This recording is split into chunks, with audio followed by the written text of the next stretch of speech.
So, as it is a tradition, we have one session always on ethics.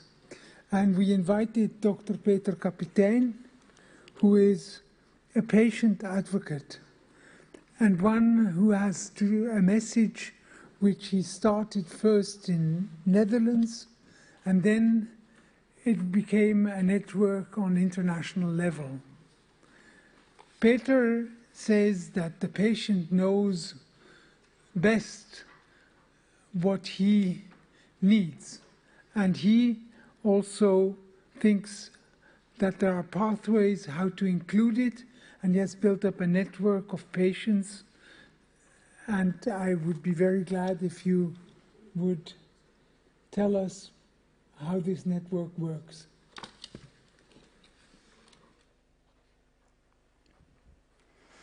Well, I saw in the program that you started at 8 and you have to wait 10 hours for meeting a patient. And how does it feel? Let me tell you my story. In January 2005, to be more precise, on January the 7th, 2005, I was probably the best account manager of the Western Hemisphere. Or at least that was what I thought of myself. And Friday, late in the afternoon, I got a phone call from my general practitioner. And he said, yeah, it's kind of difficult. We didn't want to wait till Monday, but we think it's better to go to the hospital and have a check on your leukocytes. Well, I could now give a college about blood, but something strange happened with me at that moment. The day before, I had my blood checked on cholesterol. And normally then you have to wait for a week and then you give your general practitioner a call and they tell you, yes, it's good with your cholesterol or it's not good with your cholesterol. But my general practitioner called me the next day about my leukocytes. And I thought, I have cancer, which is extremely strange for a guy like me because I'm genetically optimistic. I got cancer, and so I gave a phone call. It was 5 o'clock in the afternoon, Friday night. I gave a phone call to my wife, and they said, I have to go to the hospital for a check. I think I have cancer. And something strange happened. My wife said, why do you think of the most worth? And that's very strange, because my wife is genetically pessimistic. That completely, of course, changed my life. That completely changed my world, my experiences. Well, I was diagnosed the next day with a lymphoma. And I was treated in 2005 with chemotherapy, and I got rid of the disease, but 6 months later the disease returned in 2006, and I had another series of chemotherapy. And then, after 10 months, the disease returned in 2007, and I stepped into a trial with immunotherapy, not the good one of Lex Egmont, because after 3 months, I got the message, well, the disease is back. So I had 3 relapses, and then I knew what would happen. It was a bone marrow transplant. And something strange happened because of bone marrow transplant. 20% of all the patients die. And I'm afraid of dying. But in a split second, it became 80% of surviving. That's what happens when you want to live. And the bone marrow transplant is probably the most extreme addition of immunotherapy. But it's also the most extreme addition of precision medicine. Now, we had some talks today about, can we predict the outcome of a treatment?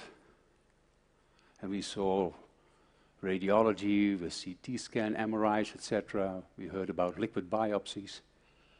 And it's all true. But why don't you learn of hematologists who look into a database for me, a database with 35 million potential donors, and they looked for me for a match to do their best to predict the outcome of my treatment with a bone marrow transplant. That's precision medicine, don't you think? HLA, human leukocyte antigen, that's precision medicine. Much better than what I heard today. And for me, that is the reason that precision medicine is a success. And that success started in the 60s and the 70s of the former century. So, learn from that. Now, in 2005, I was diagnosed, and in 2006, a guy gave me a phone call and said, I got a crazy idea. We're going to bike Mount Alpe d'Huez. If you want to bike mountains, you have to leave the Netherlands. We don't have mountains. We climb Mount Alpe d'Huez on one day 6 times for fundraising. Fundraising. It's not fun to climb Mount Alpe d'Huez 6 times on one day. And it became the most successful fundraising initiative, at least in Europe. In 2012, in 1 year, we raised 32 million, which is, of course, an amazing amount of money. But what I learned in 2006, when we raised our first 350,000 euros, was about cooperation. The managing director of the Dutch Cancer Organization said to me, why don't you come up with an idea to spend the money on? Well, good idea. And I thought, well, I know, of course, my own physician, but I think, well, that's not good. I have a dependency on my own physician. And the other one I knew was at that moment Bob Pinedo. So I gave a phone call to Bob. And he said, well, I'm retiring, but I will connect you to my successor, Professor Wienald Gerritsen. And then you can have a discussion with him, and Wienald Gerritsen took with him a scientist. And after a couple of weeks, I was in a discussion as a patient with a clinician and a scientist, where to spend our money on. And we had that question, what's important for cancer patients? Well, thousands of things. You only have 350,000 euros. But it felt completely normal to work with clinicians and researchers to build projects. Well, the next year we raised 1 million, then 3, 6, 10, 20, 32. So I had tons of discussions with clinicians and researchers. What is important for cancer patients? And we set up dozens of projects.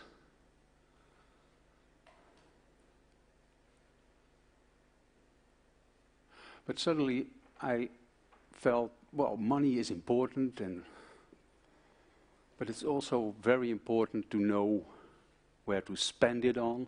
So we gave it another thought, and we started with an organization called Inspire to Live in 2010, 2011, to improve and to accelerate that cooperation between patients, researchers, and clinicians. And then, of course, it depends on the topic, whether you work with industry or with health insurance companies or with government. And I started to realize, and it's also what I heard today, and a lot of other congresses, and when I visit universities all around the globe, we know so much.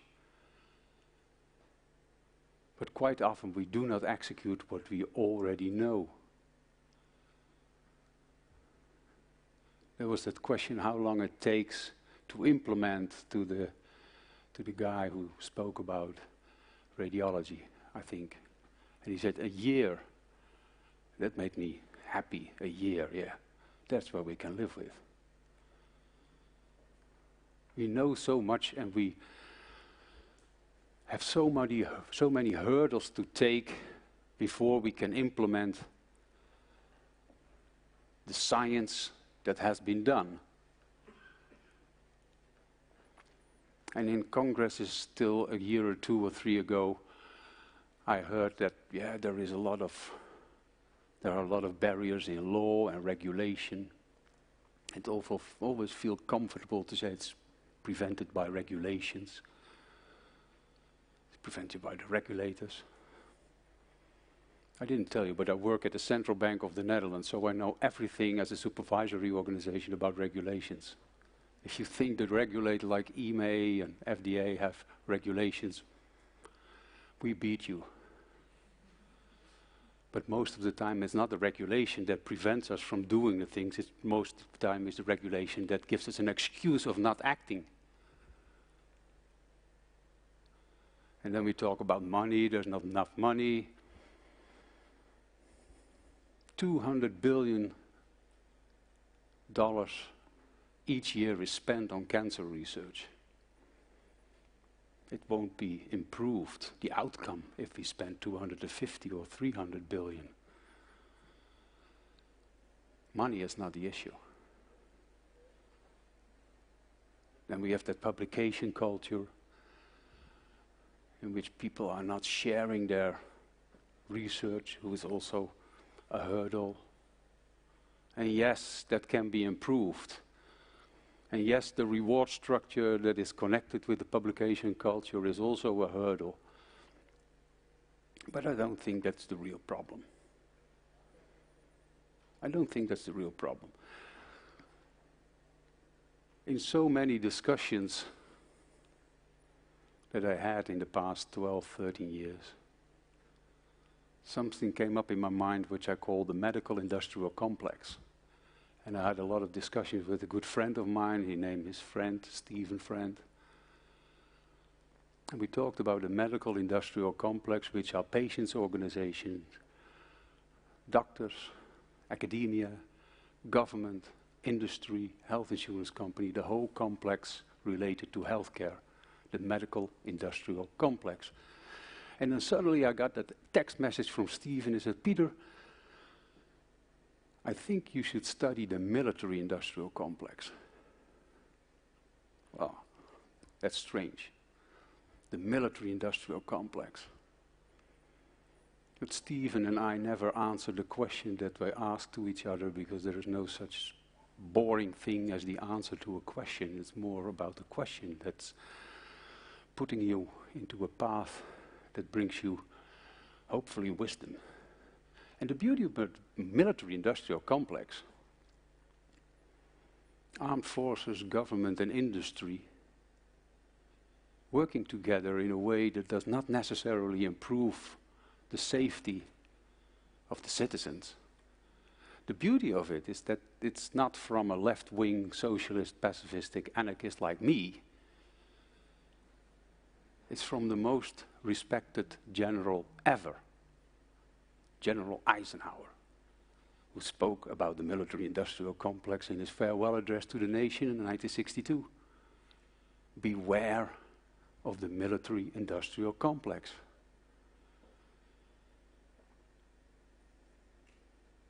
I told you that I work at the Central Bank of the Netherlands, and we cooperate with 27, next year 26 other central banks. And that's what I call the financial industrial complex. Banks working together with government, which does not necessarily means that we contribute to society. So I studied the military, the financial and the medical industrial complex. And I thought, what is the reason that we know what to do, that we want to do that we're able to do that, not always, but quite often, that we do not execute what we already know? And people always like it when it's a simple solution. If we have a complex question, what will be the weather tomorrow? We like a simple answer, rain. Sunshine. So what's the cause of not executing what we already know? Then you quite often hear, criminal pharma, bad doctors, regulators that don't work in the way we think they should work. Well, it's an answer. But I didn't believe that. I've never believed that. And it's not because I work at a regulator that I think, well, it's nice people. Well, a lot of them are quite nice, and they're also kind of assholes.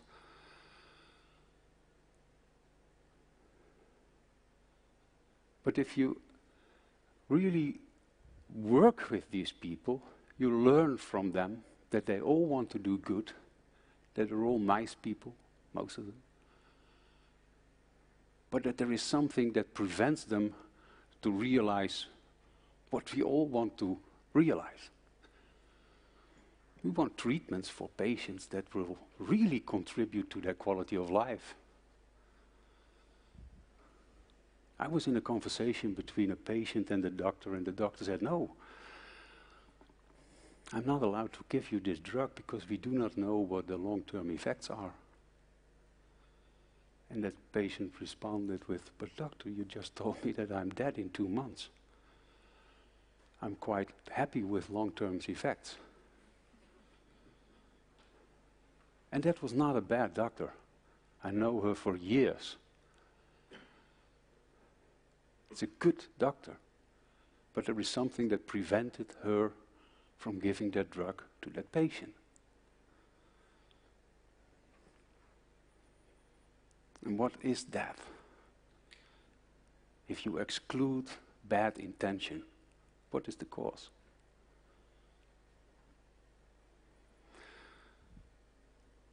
Well, I got some help from a German philosopher. Her name is Hannah Arendt. And Hannah Arendt did a lot of work about evil, good, responsibility, judgment. And if we're in a whole chain of activities with an end result, we quite often hear, this is my responsibility, and that's your responsibility. That's your responsibility. And there is no such thing as a responsibility for the outcome in my part.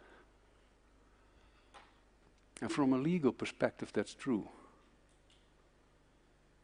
But she added something beautiful in it. There is only one thing that makes us different from animals. And that's our capacity to think. Thinking is that internal discussion with yourself, that communication with yourself, and ask yourself questions about right and wrong, good and evil. And the most evil is done by people who never make their mind up about good and bad. But if you have these discussions with your partner, with your colleagues on a nation level, in parliament about good and bad, right and wrong, there is an answer to that question, what is good and what is bad. And that's the way we should act if we really human beings, using our capacity to think about the outcome. That's what you call morality. It's a beautiful thing that happened today, because in my opinion, it starts with ethics. It starts with morality. And after the morality, there is the law. And also today, we switched positions. We had a panel discussion about regulations, law, and we finished with ethics. But if you have really thought about these questions and use your capacity as a human being, that also has a consequence that you have a more moral responsibility for the outcome of your work. even if you have only a small responsibility for your part from a legal perspective. It's a combination of legal and morality. Now, how do you bring in that aspect in your work? That's a tough, maybe it's not a tough question, but it's a tough thing to do. Because you have to work with people that you might never have worked with. You have to work with patients, with patient advocates. Because if that regulation prevents you from giving that drug to that patient because of the long-term effects who are not known yet, and you have to explain that from a regulator perspective or from a health insurance company perspective, and you have to explain that to a dying patient, that's something else.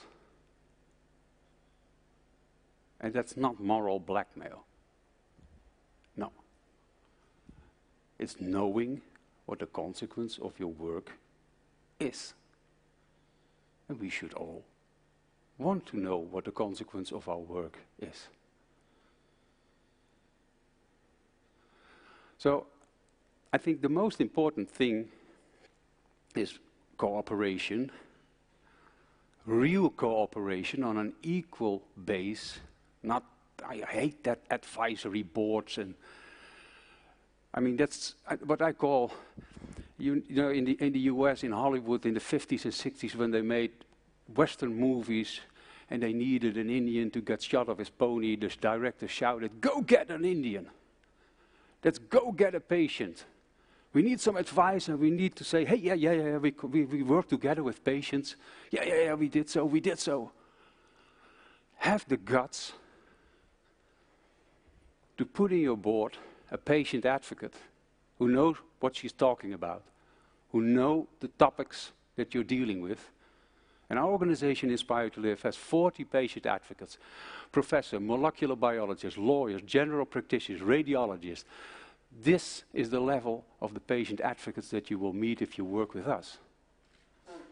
Have the guts to put them in your board so that the decisions are taken in cooperation and not simply get an advice, close the door and make the decision on your own. And if you're in that meeting with patient advocates, go for the root cause. I want to know what you're thinking, what your opinion is, even if it makes me uncomfortable, even if I totally disagree. But we have to go for the root cause and put different people in a room.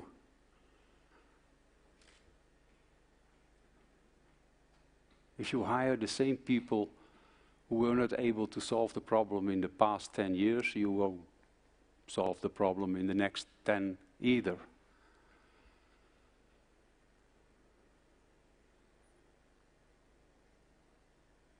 Sometimes we work with mathematicians on a molecular biology topic.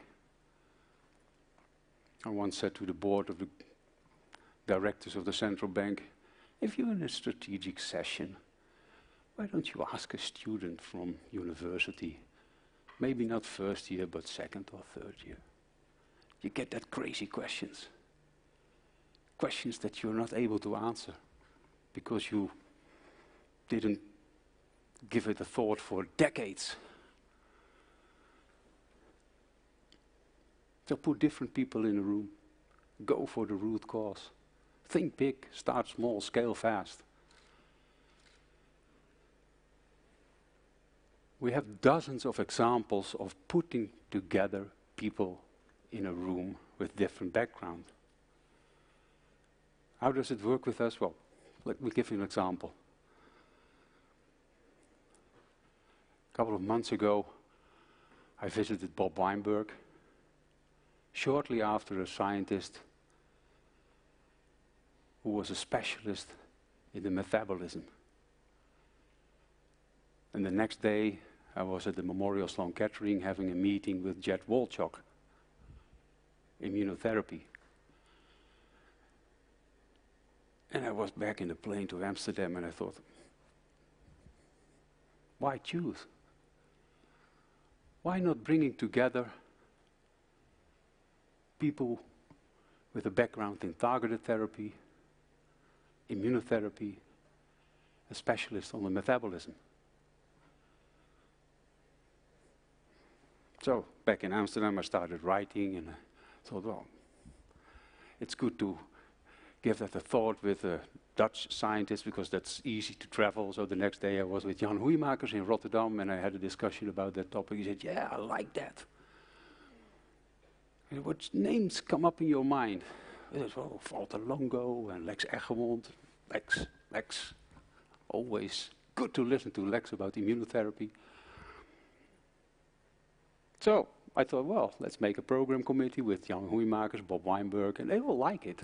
And now we come together February 15, 16, 17 in Boston, and we have the discussion. It feels a bit uncomfortable for Weinberg and Hoeimakers, because they say, what's the agenda? Well, there isn't. There's no agenda? No. I want your brains.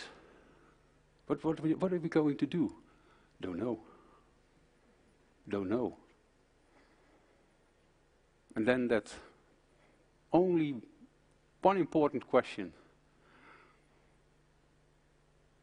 Why should they attend?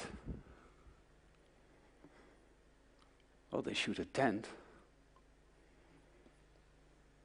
Because if these 16 scientists, clinicians and patient advocates, these people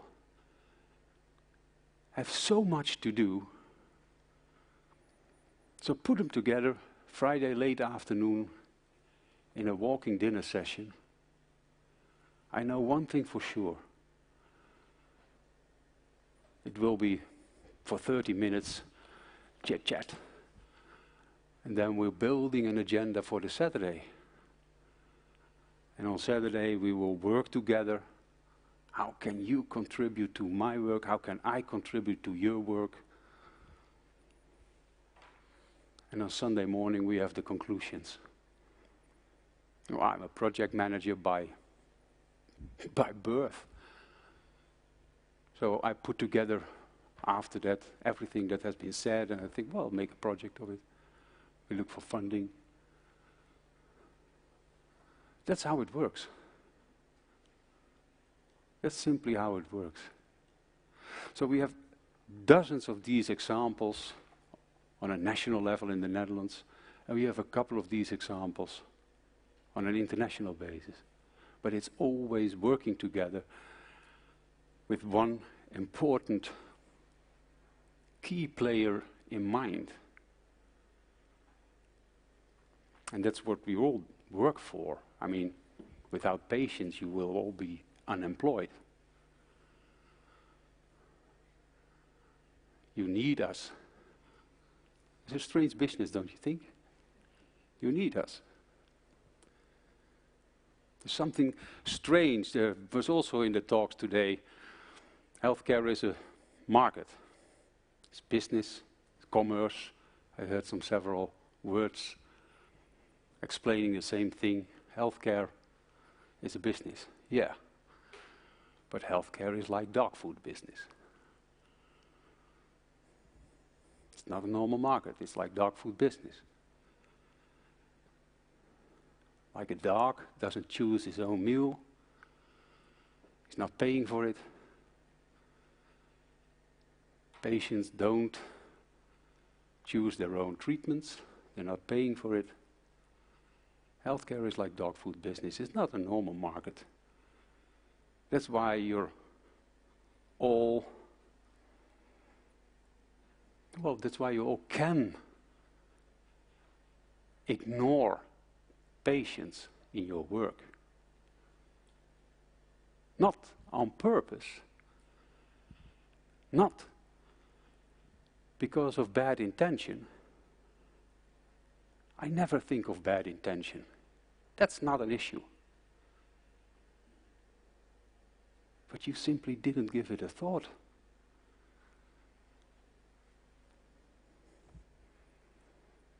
And now I'm here, telling you what we can accomplish, because we need us. Patients need us, need you, me,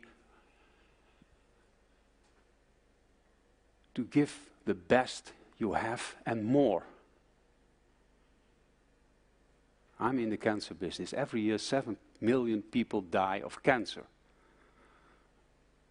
That's your urgency.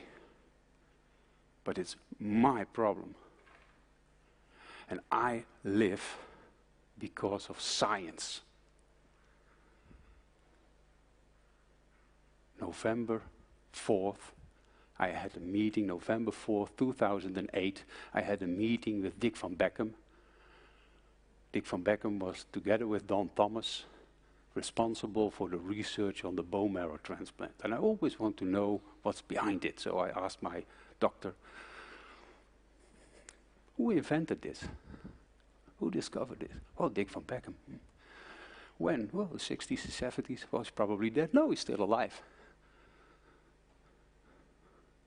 Can you give his address and phone number? So I gave him a phone call. He lived in Rotterdam. November 4th, 2008. It's my mentor, the guy who saved my life, and he explained how he worked. I came to his house from 2 o'clock in the afternoon. I walked back to the train station 6:30 in the evening. He explained how he worked. One thing I will never forget. I owe my life to science. Your work. That's what you contribute to us patients. And we can help you. We can help you with a focus on what are the most important questions that needs to be answered. Like I started in 2006 with the 350,000 euro. And we built a rehabilitation program because it was very important. We think it's very important for cancer patients to rehabilitate.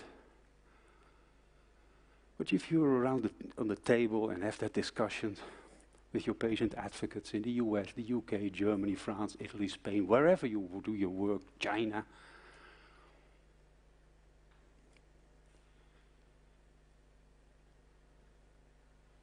if you have these discussions and you come to the most important questions and the most important answers, let me give me one,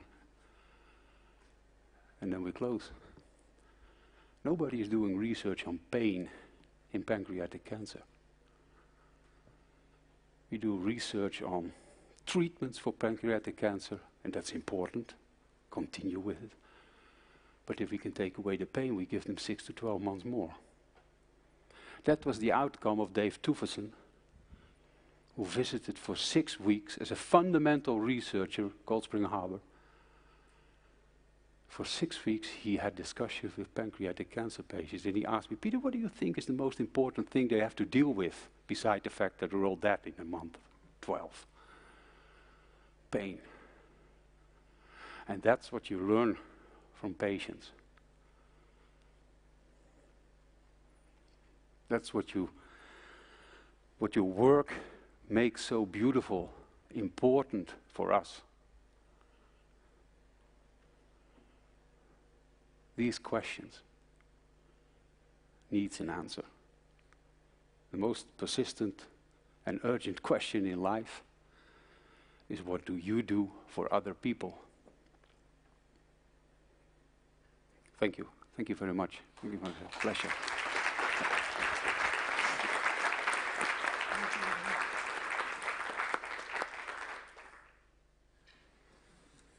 Peter, thank you very much. You did not speak about Nano to live. Nano to live. No, patient. your organization that you built up with the patients. Yeah, that was Inspired to Live. I gave some thoughts, some short remarks about that, but that's a vehicle. It's about the cooperation between patients, researchers, and clinicians. And then, like I said, depends on the topic. You better work with government, industry, or health insurance companies. But these are all the stakeholders that need to cooperate. Thank you. Questions? Comments? Anil. This is very moving and very personal for me too, with a lot of people in my family with cancer.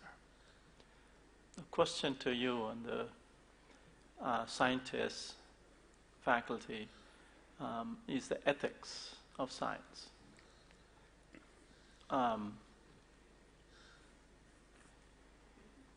Researchers get money to do research. So what should be the penalty if they do irreproducible science and publish papers, taking millions of dollars, and money raised from very hard work, but then if they do irreproducible science, which if you look at a lot of publications in that area, that's money wasted. It is. Yeah. So do you have any comments, and what should be the penalty? Should they give the money back to the government or whoever they funded the research? You see, I mean, the most important thing is that we solve a problem. So almost never I give it a thought what to do with this, you see. This is not good research, it's wasted money. But I can whine about wasting money and not good research, but I can also think of what is good research and how can we constitute good research, because that contributes to the solution. Like, I do not want to be disappointed. Sometimes I'm disappointed and I say to myself, okay, 5 seconds, you're allowed 5 seconds for disappointment. And then you have to answer the question, okay, this doesn't work. This scientist did a lousy job. But what will contribute? So it's an important question. But I think that the whole way we work, most of the time, will take care of, well, at least a rather good quality of work. I mean, there is, if you publish, and I think that's very important to publish, if you publish and your colleagues read your work and your work is lousy, well, there goes your reputation. So most of the scientists will probably think, hey, I have to deliver good quality of work. And that's what I see. And yes, there are, without doubt, there will be some bad scientists. Without doubt, there are some bad bankers, bad doctors, bad generals. Yeah. But if you focus on the bad guys and bad girls, you lose sight on all the good things that have happened. I was in a discussion a week ago with Hans Cleavers, who was the president of the Royal Society in the Netherlands. You probably know him. And every time we finish our visit or call, this was a call, we ask each other, what book should I read? So I advised him Notes on a Foreign Country from Susie Hansen, and he gave me a beautiful title from Steven Pinker, Enlightenment Now. It's about what we have accomplished since the Enlightenment, the past centuries. But a lot of people complain about things that are not good enough, are getting worse and worse and worse. But see what we have accomplished.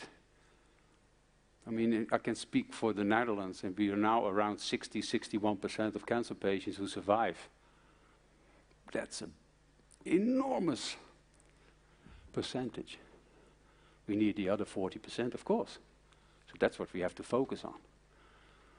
We have accomplished a lot. So I do not want to focus on the bad guys, bad girls. No. No.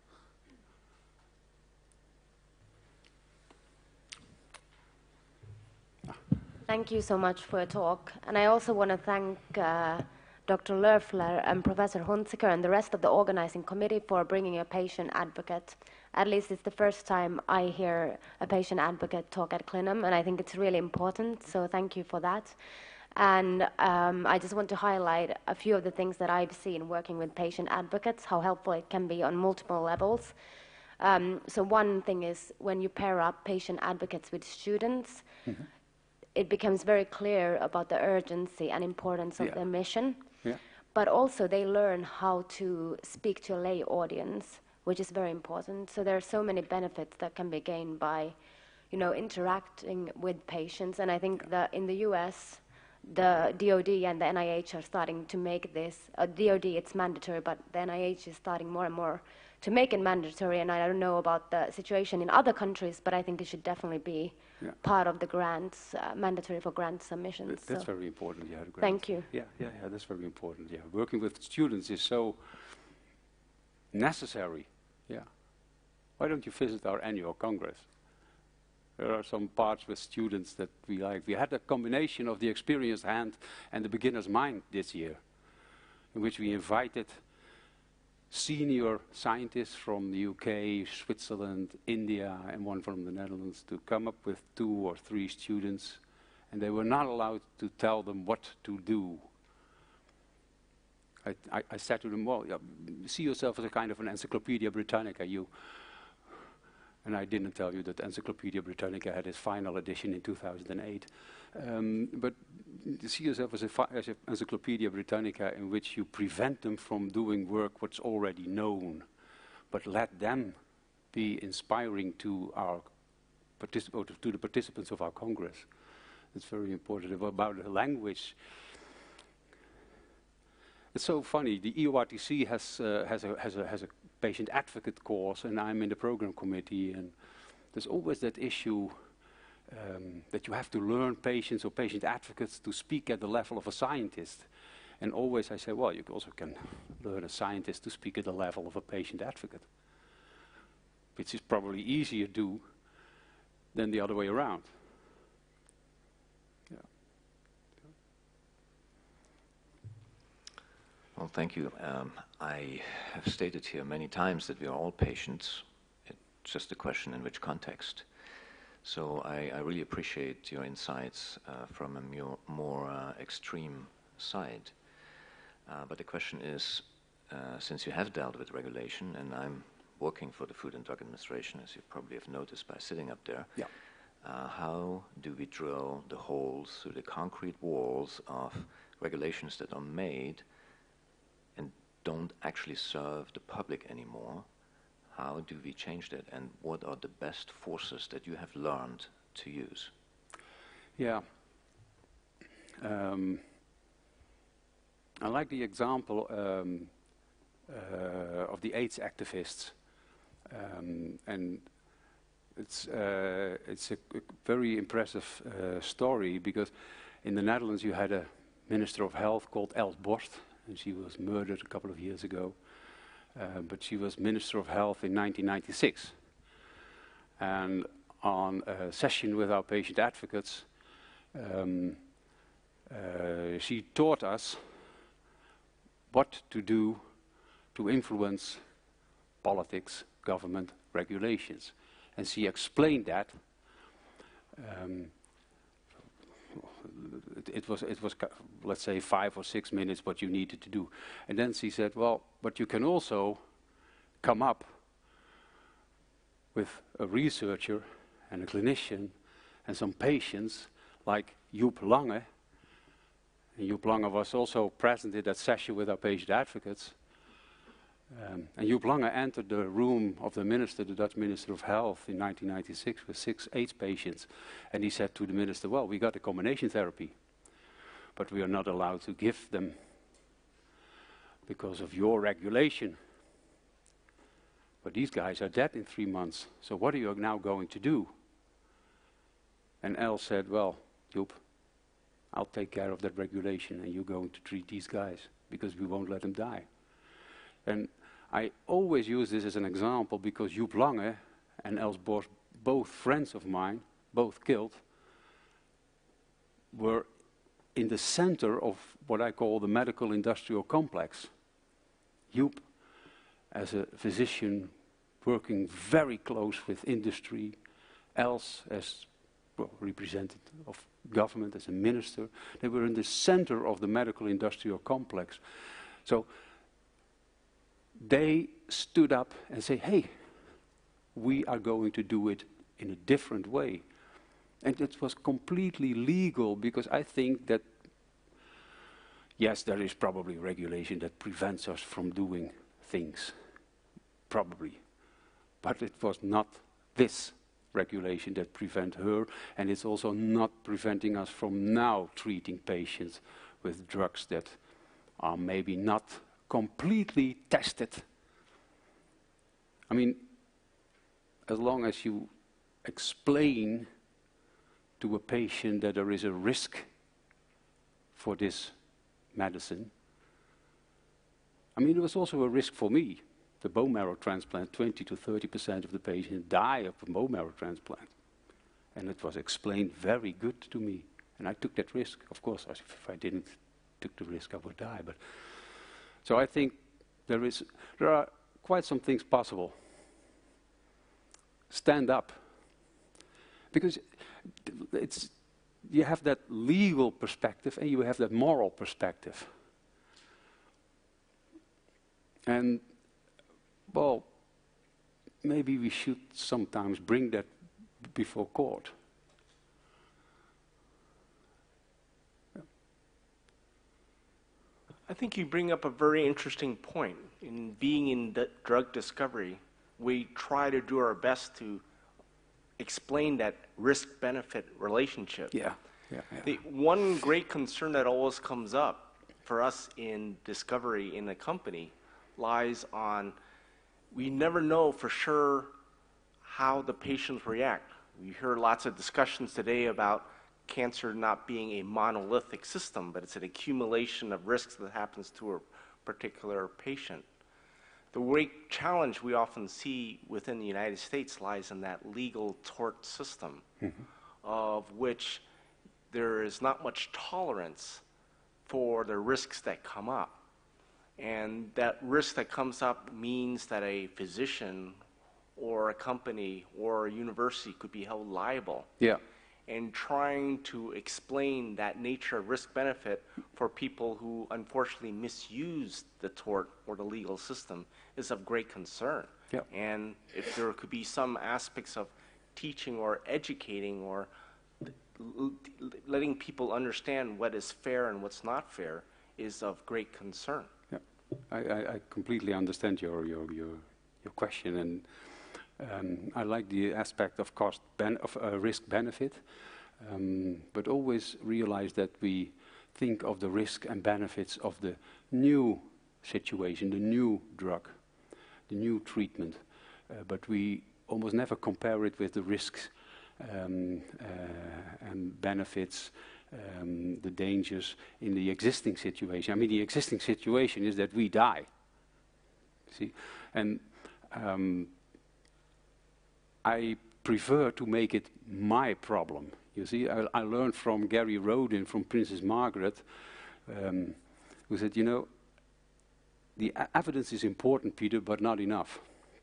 So if it doesn't work in the way it should work and in the way we have proven, make it your problem as an advocate. Because if I say, hey, that's your problem that you are not able to bring that drug to the market, no, it's my problem. I need that drug. And there's a complete difference with people who have my disease, a lymphoma, in which we have good drugs, good treatments, a good protocol, etc. All things set. But if you are diagnosed with a glioblastoma or a pancreatic cancer, that's another dimension. And I think that difference should be made in everything that we think of. I mean, there is no such thing as cancer, you see. Not only the difference between the types, but also within the paywallets. That's so. Is that a good? Is that an answer to your question? Well, it's an answer, but Ongoing discussion. it's an ongoing discussion. Yeah. I think you want to. You look like you want to finish. we want to continue afterwards. Yeah. But, I hope that you are also with us this evening. Yeah, of course. think I'm so terribly homesick that I need your company. We could, I think, spend another 2 hours with you. Yeah, most certainly. It's fantastic Yeah. what you told us. I think it is. I was right to convince you. By the way, I would like to say something. I did not know how to approach him. So I found a phone number on the internet, and I called and I said, Mr. Kapitein, hier is Beat Löffler. I was in a train, Wil yeah. dat u naar CLINAM komt? CLINAM? And the answer was, ja, waarom niet? So it was already said in the 7 words, and it was said. Yeah, of course. Yeah, And I think that Twan had told me. Yeah, you told me about it. Yeah, that was in Berlin. Yeah.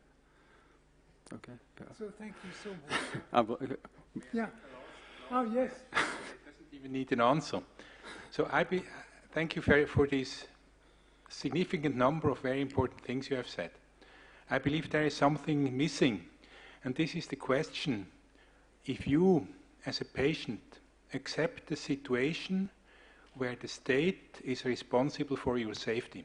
Mm-hmm. If you think back of the reasons behind the stronger regulations we have in the past, this was the situation that a significant number of women got silicone breast implants of secondary quality. Yeah. And this led to a strong political impetus to strengthen the laws to protect you. And now the question is, do you want to be protected by the government, by the regulation and by the laws? Or is it your task as a patient to free yourself, to get back your competence and say, I want to decide myself what treatment I want to get in the world? And this is not, it's just a thought which I have, that there is not only a responsibility of the doctors to bring you what they can do, but also a responsibility of you as a citizen to figure out what degree of freedom do you want to have, even if it confers a risk that you are not protected by the law and you get the damage from it. Yeah. I think government should take all the necessary measures to let us know what the risks might be, but in the end it's self-determination that should be in place for a patient to say yes or no to the treatment. Well informed by the physician, all the risks, benefits, costs, and then in the end the patient says yes or no. And I think the government should take care of these measures, but not saying, hey, it's not allowed. No. Self-determination is a very, very important aspect of a human being. So there is a responsibility for government, for regulators, but in the end, well-informed, the patient decides. That's the way it should work. And I'm sure that we can make it work this way, maybe without changing one law. I think without changing one law.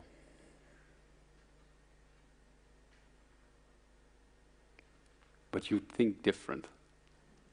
And that's... No, I'm not objecting.